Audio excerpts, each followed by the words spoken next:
Okay, hi. Good evening once again, everyone. Just to remind, we would be recording this session, and thanks for your concern to record this session. Let's get started with today's. Let me share my screen.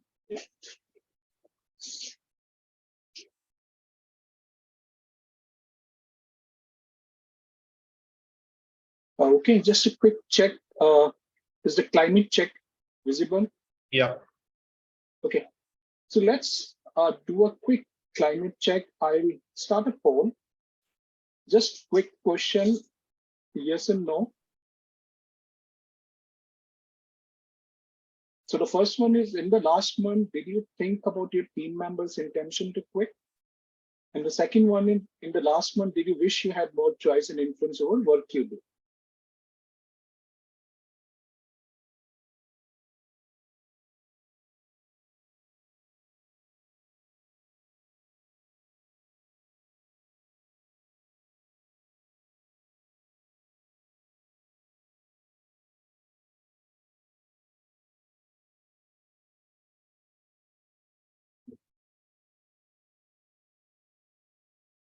So one more to go, one more participant. You've got three so far. So 67% so far say they thought about the team member intention to quit. And almost 100% wish they had more choice and influence. Okay, we've got all four responses now. So what do we make it out of this? What's happening here? What's the climate like?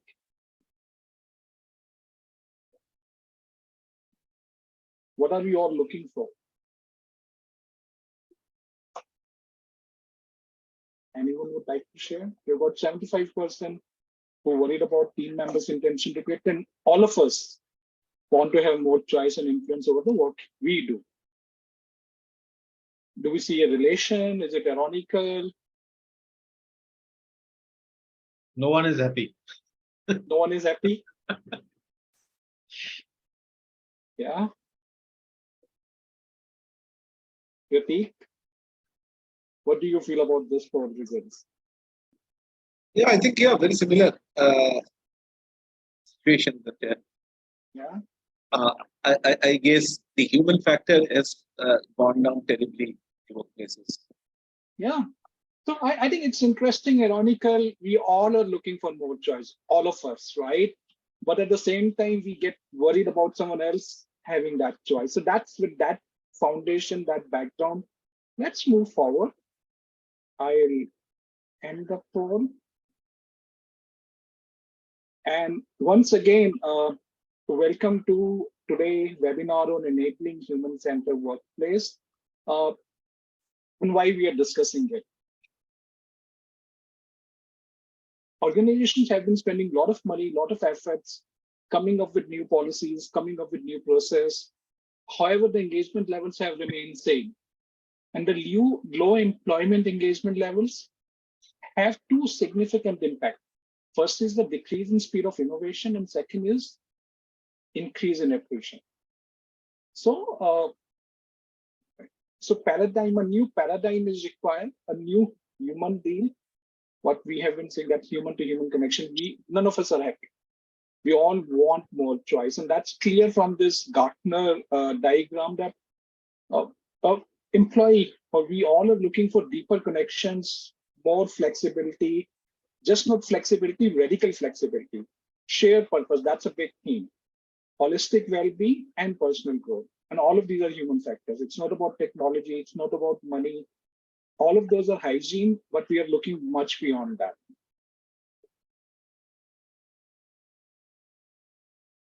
Okay, a quick introduction of me, just in case some of you might not know me, although I know, I think all of you do know me.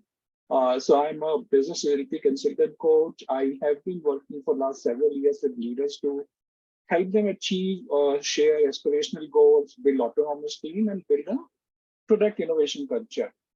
And I have a good news to share. I just got update from Abhyudaya today that I clear my evaluation for level 1 certification, so I can apply for my ACC credential. So I'm super happy for this.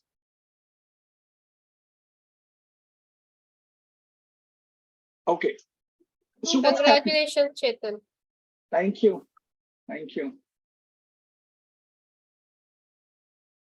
So what's happening now? None of us are happy. So what's causing this? So let's look into this. So Gen Zs and millennials constitute a big proportion of today's workforce, and they're advocating for change at the same time striving for balance. What does that mean? They're looking for a purpose, and purpose is no more materialistic. It's no more money. It's beyond that. It's a sustainable planet. It's alignment of my personal values with the organization value. So the workforce is looking for much higher purpose for alignment. At the same time, we are also looking for empowerment. The workforce is looking to lead and drive the change. Should we not be happy? We are not happy because at the same time, especially with the backdrop of last 2 years, we are worried about the holistic well-being, not only the physical, but the mental, spiritual. That's become a very big theme in when we talk about the human-centered workspace. And then we all are dealing with the financial anxiety. Despite of having a bigger purpose, drive for empowerment, we are still anxious with financial anxiety, and this is what is causing what we said: lack of happiness, a desire to change. This is the reason for it. Anything any of you would like to add to what we have here, which is causing that restlessness with the workforce today? Anything beyond this?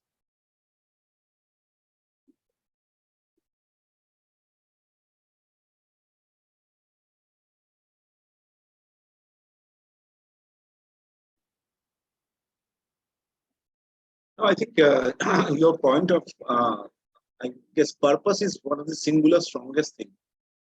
I think that really is overbearing among these Gen Z especially. They are very clear they would want to work with organizations where the purposes are aligned. We never were such. We never had that view when we joined. We never had that perspective.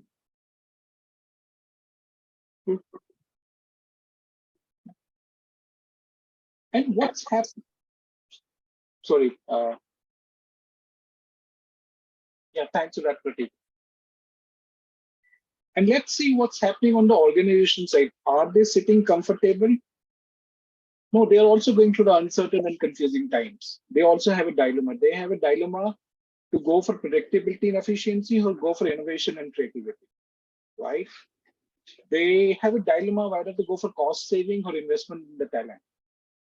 They have a dilemma whether to focus just on the customer experience or focus on the employment engagement also. All of these are not mutually exclusive, and organizations have been working on the right side already. So now, if we look at it in the bigger perspective, we have challenge from the workforce perspective. We have challenge from the organizational perspective also. So doesn't it seems like these are the two tectonic plates rubbing each other, waiting to cause a earthquake, a disruption, right? And these are moving. I mean, now a earthquake, tectonic movement could have a distraction as on the right side, or could create something like beautiful like Himalayas on the left side. But it will create a disruption. So do we agree that today we are going through a crisis, and is there a variation, as we see in our own industry, our own context? Are we a variation, or is there a crisis in general across all industry, all geographies? What are your reflection? What are your observations?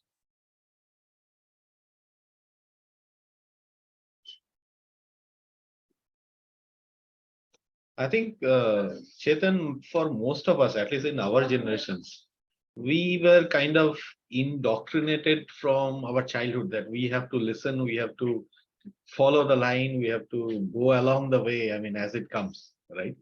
Most of the things were supposed to be or expected to be taken for granted for many of us. In fact, getting a job right after college itself was like a wow thing. And maybe many of us also came from that kind of background. I mean, where maybe we have seen our parents, maybe, I don't know whether I should call it out or for everyone or majority, or I don't have any statistics to prove, but I still feel that many of us came from a parental background where they were probably not in that corporate world. And maybe the overall income or the kind of childhood that we have had was very different compared to our kids. Or in fact, let's say who are Gen Z, maybe directly not our kids, but probably somewhere close to that generation who have seen parents coming from corporate world. So they don't live in that kind of illusion that, that someone is there to take care of you for a long duration and stuff like that. They really understand how the corporate world is, business. And they also look for some kind of alignment. If there is no alignment, there's no business. I mean, it has to be a win-win for making a business. So I feel it's quite natural evolution or progression for humankind. And probably, I mean, you take this overall management, right? Management 1.0 starting from when Taylor started, like 90s or even before that, maybe 70s, right? And probably in Toyota, first time Deming introduced that concept of like, you can stop the production. Earlier, it was just like clockwork. So we are gradually moving towards it, and it's expected.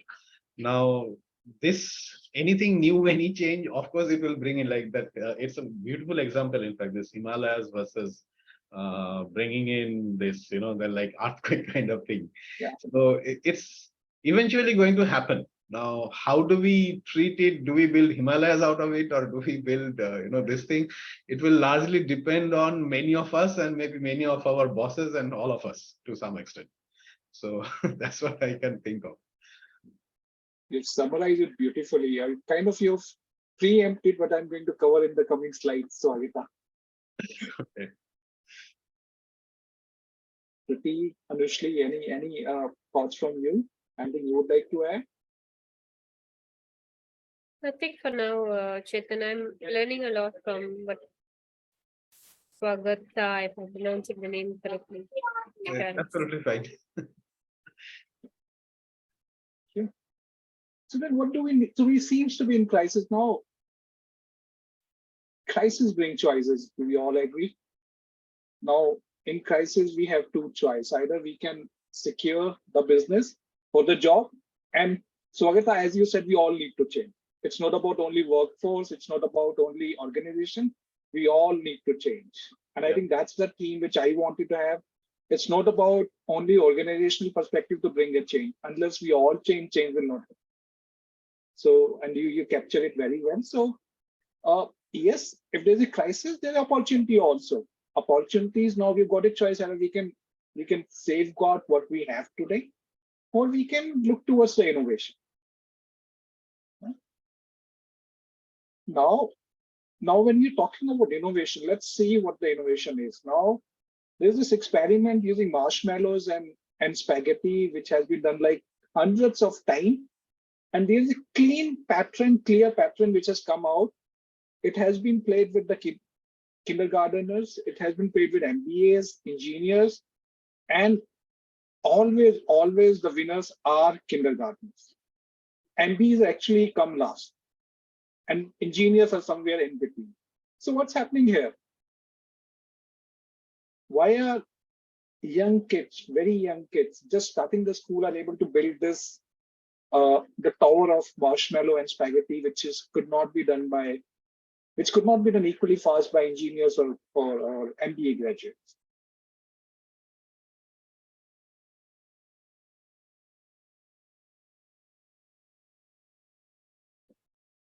Hi, Harsh. What was the question, Chetan? So I was referring. Hi, Harsh. Thanks for joining.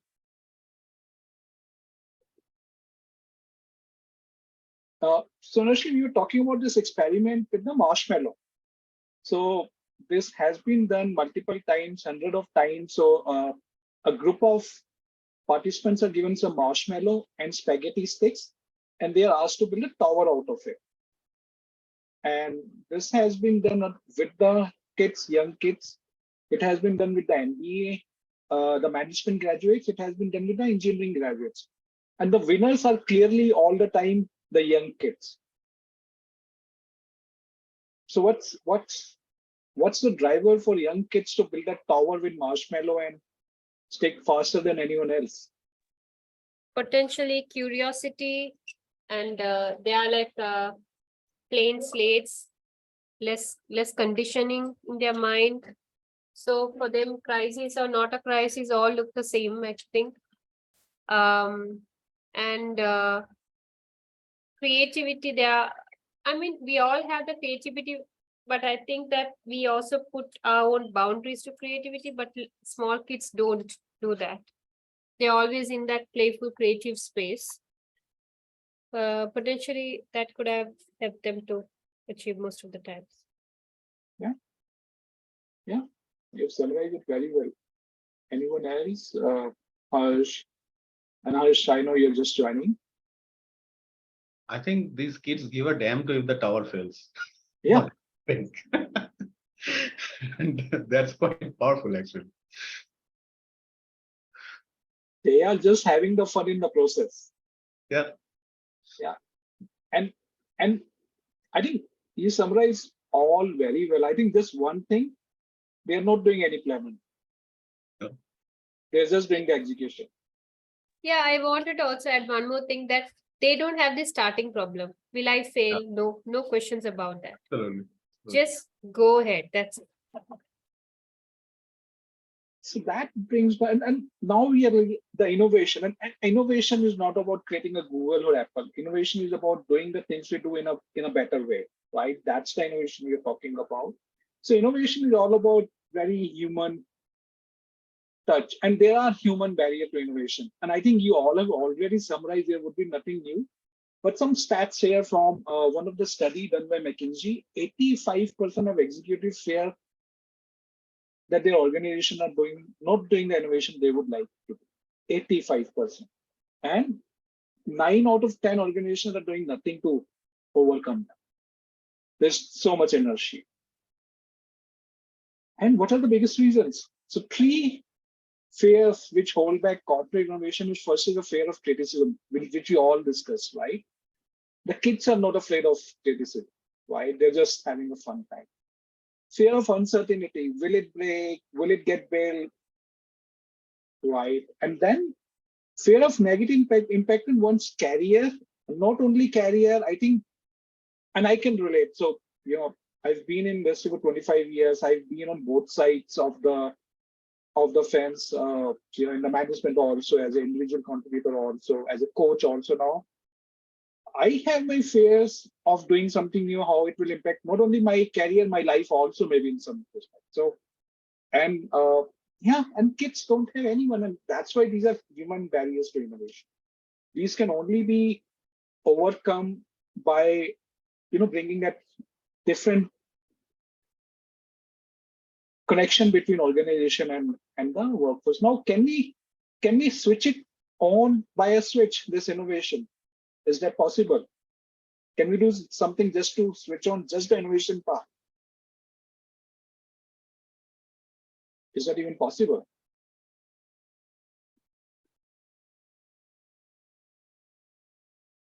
So you see, there's no single switch. This is something in my coaching sessions, and maybe Chetan, you have heard. I keep saying that you cannot start a stopwatch and put innovation in a production line. Few innovative ideas will come, and I stop the stopwatch. Right? That is never possible. But probably creating the right environment is the key, and innovation will fall through. It will come, but the mindset, the environment, letting people to explore, and probably expanding their box. We are all living in a box. For some of us, it is smaller. Comparatively, for some, it is bigger. But how can it make it even bigger? Innovation actually comes through that. So, absolutely. And you said one thing which just stood with me, Swagata, the environment. Environment is so critical, especially when we talk about the the corporates. And I was thinking about it. We talk about work-life balance, but we don't talk about life-school balance, right? I mean, why is that so? I mean, does kids don't need that balance, or do, I mean, maybe they'll demand in few years we want life-school balance also. I don't know, but we don't talk about it. So yes, and this is a quote from Tammy Erickson, and a pioneer in the innovation culture, cultivating innovation culture.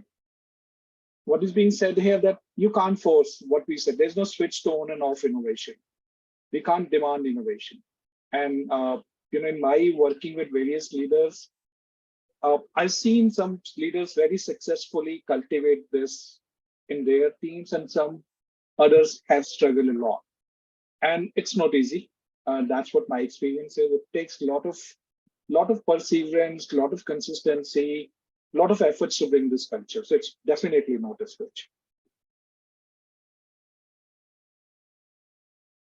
So what do we Chetan, I do? have a question, Yeah. if you don't mind, please. Sure.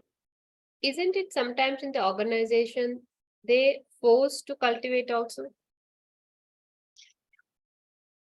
Sorry, initially they forced to Cultivate also, like little bit of force is also used to cultivate. innovation.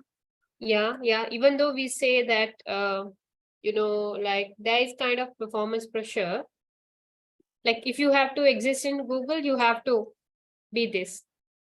So you are like forced to cultivate creativity or innovation or whatever it is. Good Do I make point. sense?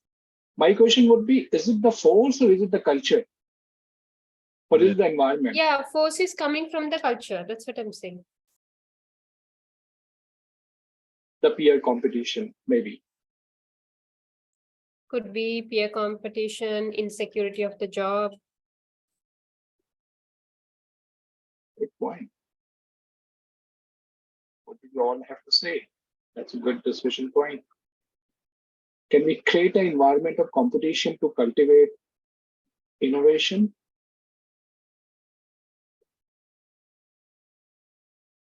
See, it can be, if it is inspiring kind of competition, then probably that culture will help. But if it is surviving kind of competition, right, then I don't think those innovations will be disruptive. I mean, you can definitely have ideas. If I spend 5-10 minutes and any one of us, right, I'm sure we will come out of maybe idea, but it will be just an idea fest. I don't think there will be any disruptive idea which actually comes up. Those ideas you cannot really manufacture. They just happen. This is my personal, kind of view. And sometimes I feel that, some of the organizations where I have worked, I tend to feel that we get carried away too much into this, hard work kind of concept. We try to, we're still living in that time when probably standing in front of a machine and working extra hours used to yield something more, right? We still believe in that somehow inherently. And nobody talks about probably spending less time and probably doing some more complex work. I mean, that is what to me looks like should be encouraged and should be pushing the boundaries. But then if you really talk to even today, many of the leaders, they believe pushing the boundary means working extra hours. So I don't think that's a conducive environment for innovation. Innovation comes when you actually get into a laid back mode and you think. That's what I personally feel. I agree with you. I really love the point you said. Inspired. You would be inspired. It's not that you're inspired to cultivate versus, but I was talking about the reality. Even though the campaign might talk about a lot of inspiration, if you really go and sit and have conversations with employees, you will also sense that performance pressure, like a kind of a force that is behind them, which drives this innovation. And yes, which is the most healthy? Inspirational innovation is more healthy rather than forced innovation. That agreed. Yeah. But I was just reflecting, what do we really live with today in the market? And you are right, actually.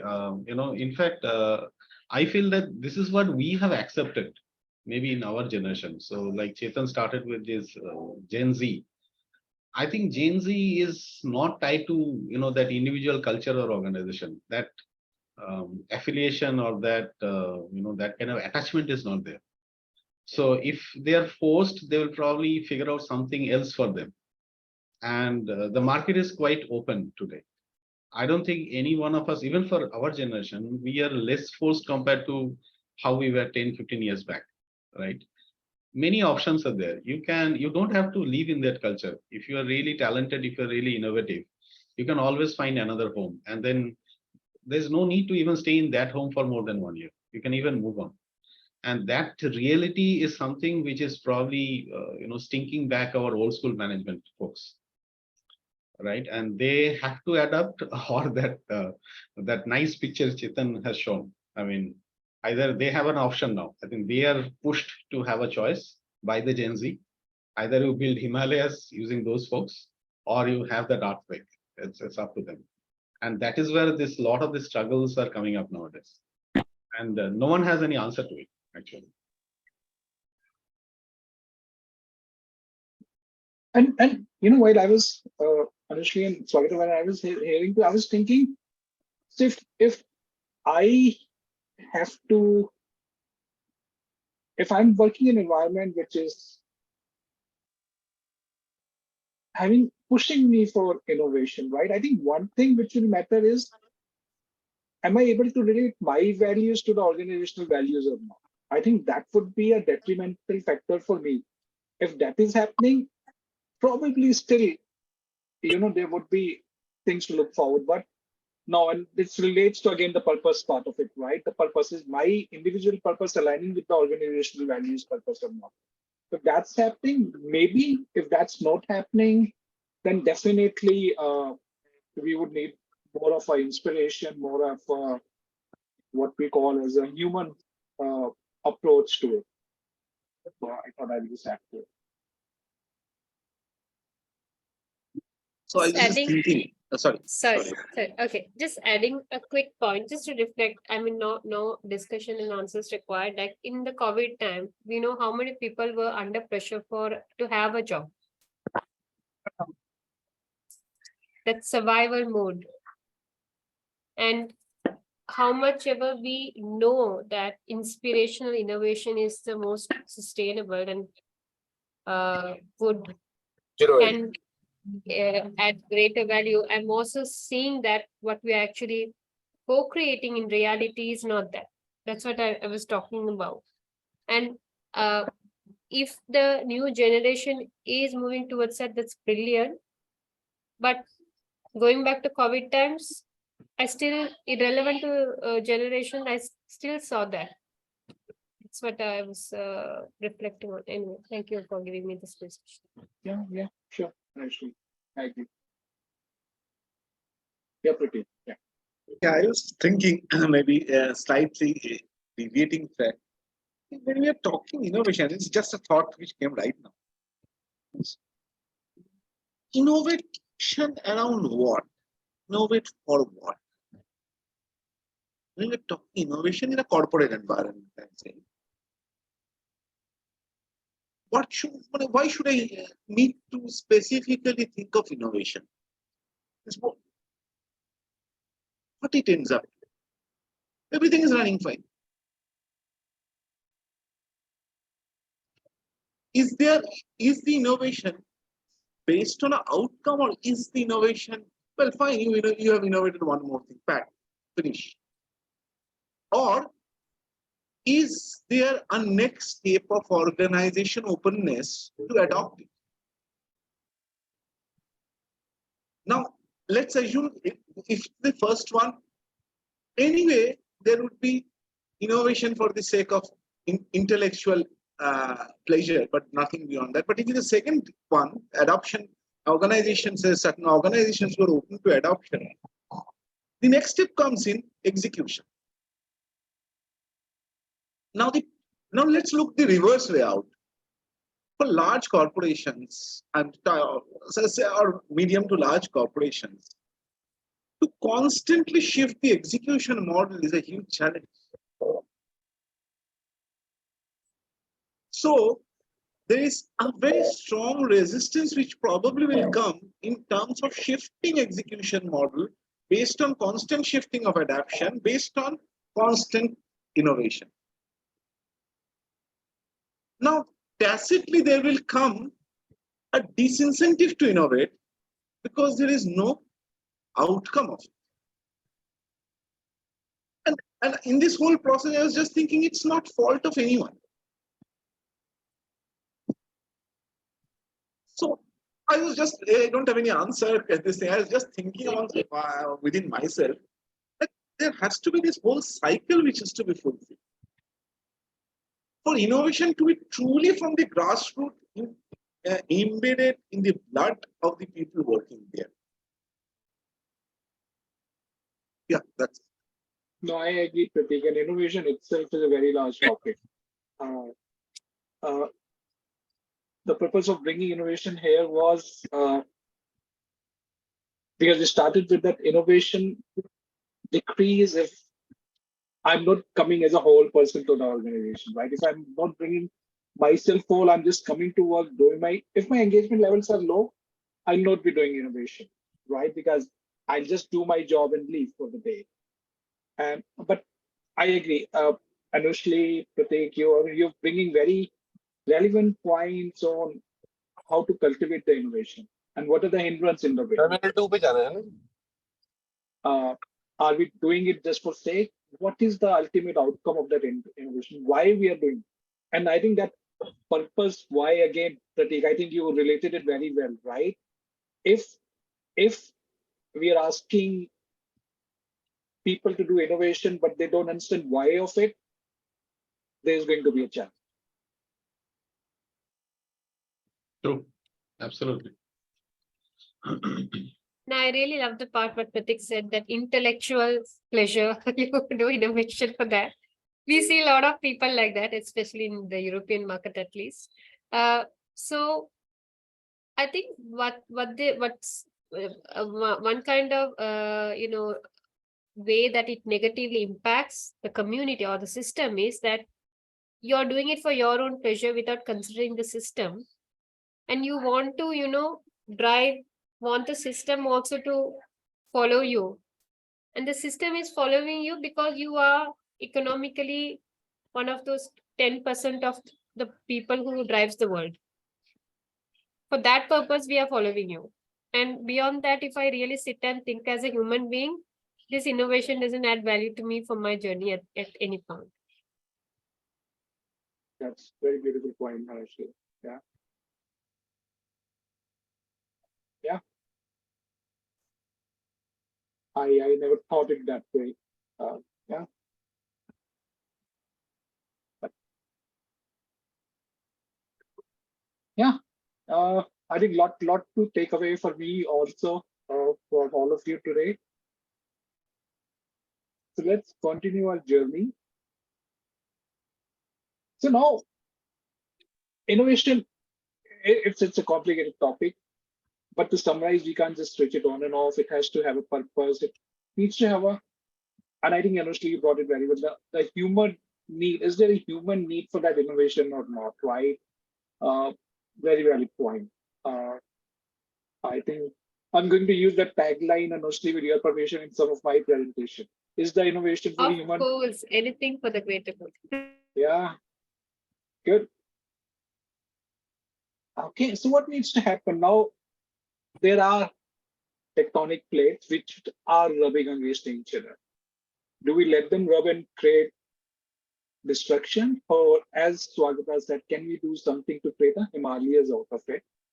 So, and Swagata, you mentioned earlier about we all need to change, right? So bringing that thought there, how do we enable it? We have been talking about what needs to happen, what the challenge is, the purpose, but what needs to change? So I've just, from my experience, I just summarize just 5 points which need to change at the organization level. So continuously discussing why with each employee. And we have been discussing about it, right? Why of innovation, why of what I am doing. That is becoming more and more critical to the workforce today. And I think it's not only for the, the, the employee to understand, it's also for organization to understand what is the why of employee. Then only it would be a human-centered work culture, otherwise it will not be. Oh, and then relinquish the notion of only one right answer. It's not only sufficient for me to tell the team that, okay, this is why we are doing it. We need to empower them also. So that's the second step. And then when we are letting team take decisions, we have to be ready to tolerance, not the mistake, but the learning out of that.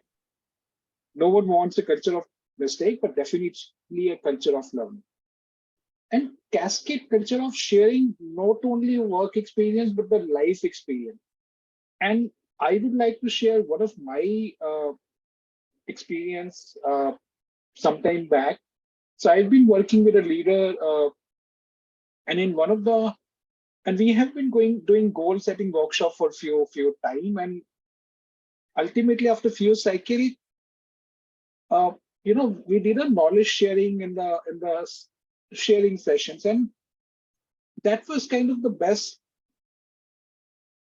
session in the complete workshop. Everyone, all the leaders were actually looking forward for more sharing of experiences to understand what others are doing. So I think the culture of sharing, and not only about the work, the life experience, it adds a lot of value in building the human-centered culture. And then we need to have a reward employees. We need to have a culture to reward employees for their impact, not only on work, but the life also. And mostly connecting to what you said, innovation. Is there a purpose for innovation? To human or not? Yes. And that has to be rewarded. But is it only for organization to change, or do we have something at the employee side also to change? And before we move there, any other change which is required on the organization side apart from these? And I can share a personal experience where the organization wants to make a competency model where innovation is like one of the key things that they're talking about. Okay. And most of the top guys are from the old generation who really don't even want to think in that mindset. They are putting that to the backseat. So I think a conducive environment, which we already spoke about, only I think slowly, gradually can cultivate, and just directly jumping into a setting up a competency and putting them, the pressure will not work, I feel. So as an organization, you need to be mindful. What are the steps that I need to take? Should I create the environment first, or is it the right time to include this part of the competency for the performance evaluation? Are my people ready for that? I think that just because the CEO is ready doesn't mean that the employees are ready. True. One point coming to my mind, Chetan. Well, the first 4 points, and I come from coming from a perspective of working for an organization which actually, to some extent, replicates some of the things that you have actually written. I was just thinking, okay, but I was just wondering this last point, reward. How do we, unless this is a conflicting statement, so I'll make 2 conflicting statements. Unless there is a way to measure innovation, do you think organizations will be successful in really rewarding innovation? That's one. And a completely conflicting statement is, should there be measurements to innovations? Because then the whole spirit of innovation dies.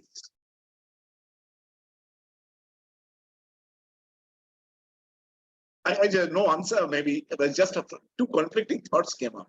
Because I was thinking we were talking everything, but finally the reward will be on number of things that you have sold, number how well you have negotiated and saved costs, how you have minimized risk, how you have expanded market share. Organizations, profit-making organizations. Finally, these are the measures at the board level, the shareholder level. So how does innovation relate and how to all these without being measured? And if measured, then does innovation can you foster innovation? A very, very conflicting scenario.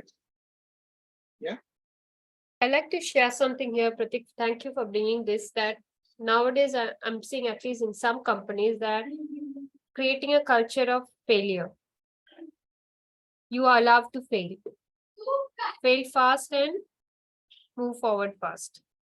So this question, I think, comes with, does that culture also supports that? Yeah, you innovate, same time you're also allowed to fail. You don't have to have a perfect innovation. And in this world of rush, does all the organization have that patience? I really don't know. We are conflicting with our own values. That's the truth. And additionally, Anushli, yeah, very nicely said. Additionally, I think organizations at the end today are mostly Gen X people for whom failure is a stigma. So how much they try to change, but after 50 years of running life in a particular way with certain beliefs, completely shifting that, failure is always a stigma, which may not be true for Gen Z. So, but at the aim of the organizations are Gen X maybe.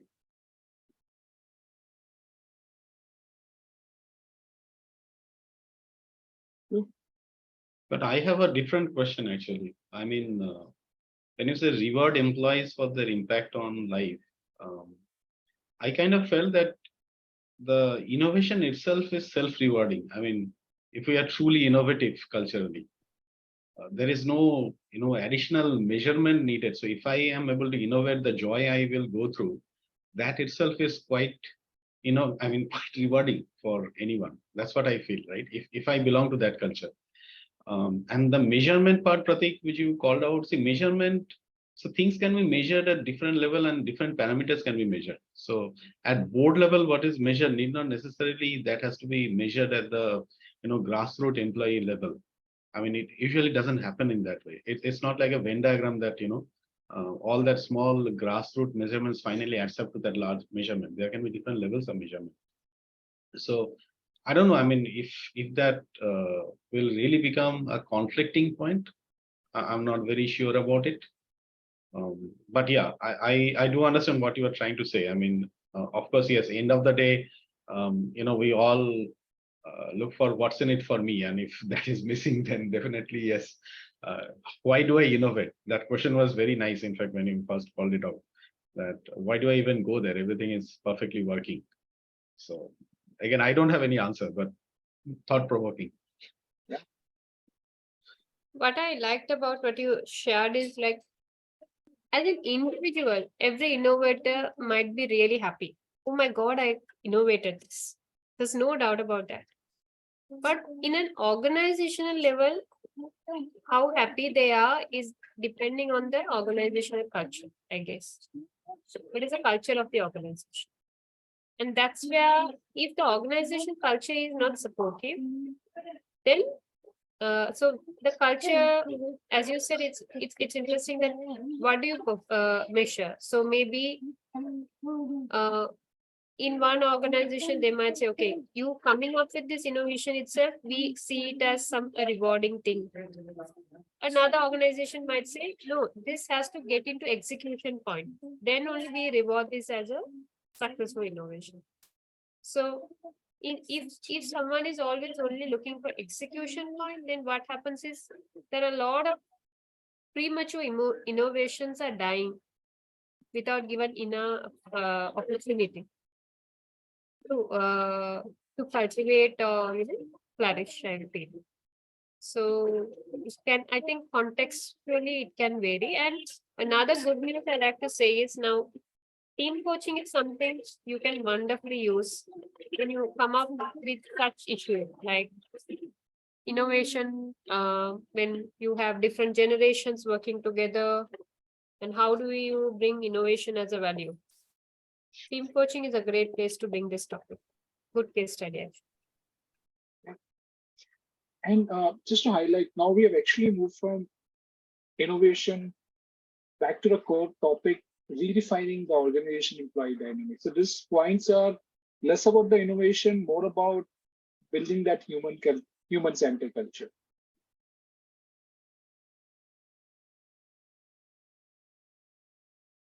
So let's look what employee need to bring in.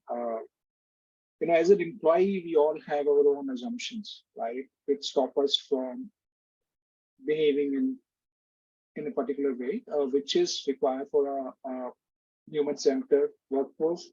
As we were discussing, we all need to change. We all have our conformity bias.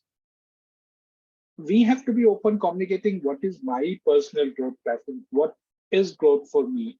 I think if as a person, and again, I can only do it as an employee, as a culture, right? So definitely that organization culture plays a bigger role. However, there is a responsibility on employee, on the person also to be open in communicating what growth means for him or her. Be open to imagine alternative perspectives. Adaptability is essential as we are in a very dynamic world. And be open to experiment and feel, learn, and experiment, earn, and learn. And the purpose is not to fail, purpose is to learn.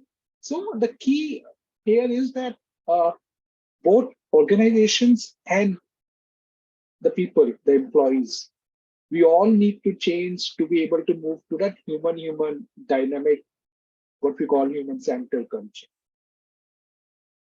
And there has to be a bridge. It cannot be two tectonic plates rubbing each other for long. There has to be a bridge between them to cultivate that human-centered culture.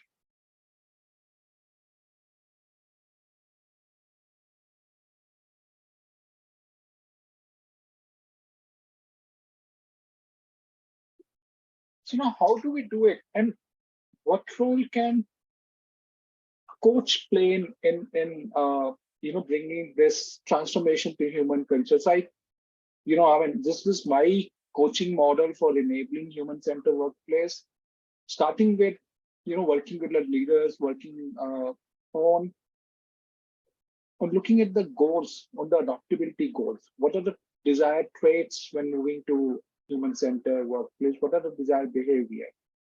And then helping them get the insight on the current state, the current experience, the current beliefs which are there. And then helping them to reflect what are the blockers to goal. The goals are still relevant or not.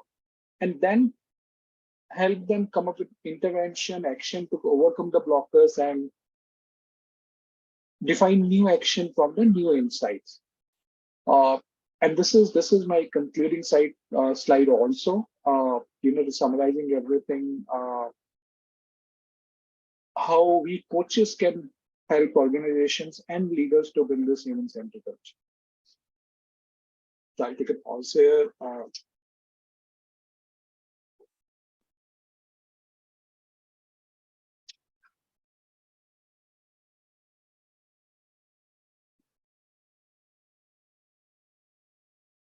So any final thoughts before we wrap up?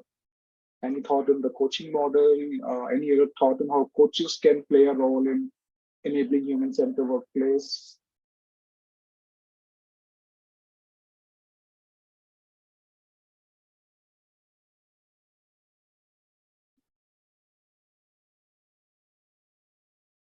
I think the answer to me always has been being really human, not falling into any pattern template of the corporate world.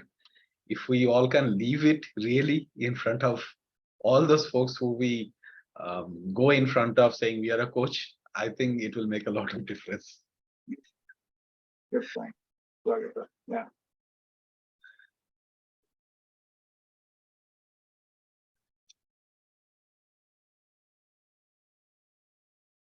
Sulba, I know you joined late. Anything you would like to share?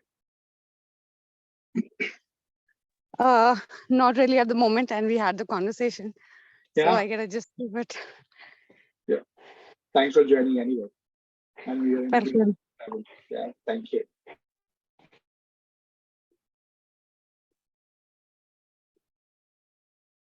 So Pratik, any concluding comments, thoughts from you? No, so I think honestly, I've not been there where you might have already been there looking from a coach's perspective, coaching perspective. I'm rather relatively new here. But I was just wondering, seeing this model, I've seen organizations deploy for various areas, coaches and all.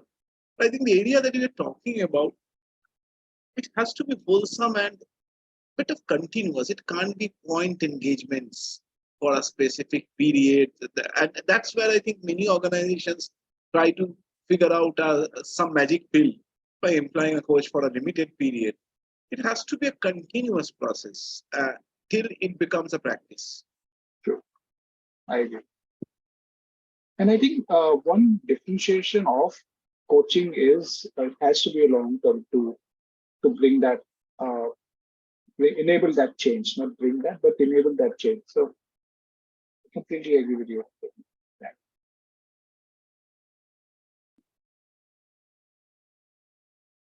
Good. So I would like to thank you all again for joining on a Saturday evening. And I hope it was worth spending your 1 hour with us, with me. We had some very thought-provoking and creative discussion. A good learning from you also. So thanks again, all of you. Great session, Chetan. I think on innovation, at least I had not gone so deep thinking before as in the past 1 hour. So thank you, Chetan. Thanks, Swagita. Yeah, I I'll think stop. enjoyed all the conversations, and thanks Pratik for bringing in different insights altogether. So me and Chetan, we keep on talking. We are also colleagues in the same company, but it was Okay. Hear from. So thank you. So Swagita, that's what I love about this community. It brings the new thought. It evokes new awareness. Yeah. In us. Absolutely, absolutely. Because, for example, this kind of thinking I never done around innovation. We keep hearing in my organization and all, it's a hot topic. But yeah. I went specifically from the execution model, it made me think through so much that execution, adoption, and thing. I never thought in such a prolonged way and in so much depth. Thanks for evoking that. And honestly, Thank you very much, Chetan. Yeah. And Sorry, you were about to say something. No, I just wanted to thank you also. So whenever I join anything, Chetan organized, thank you, Chetan, for that. But then I think all of us shared a lot of different insights. So which is, Absolutely. So just wanted to thank you also. Great. Yeah, I also learned from all of you. And Chetan, I don't think I had thought about innovation for some time. So today you made me to think about innovation. So thank you for that. Explore about innovation. Glad to hear that. Thanks everyone once again. Have a great evening and great weekend ahead. Thank you. Bye-bye. Bye.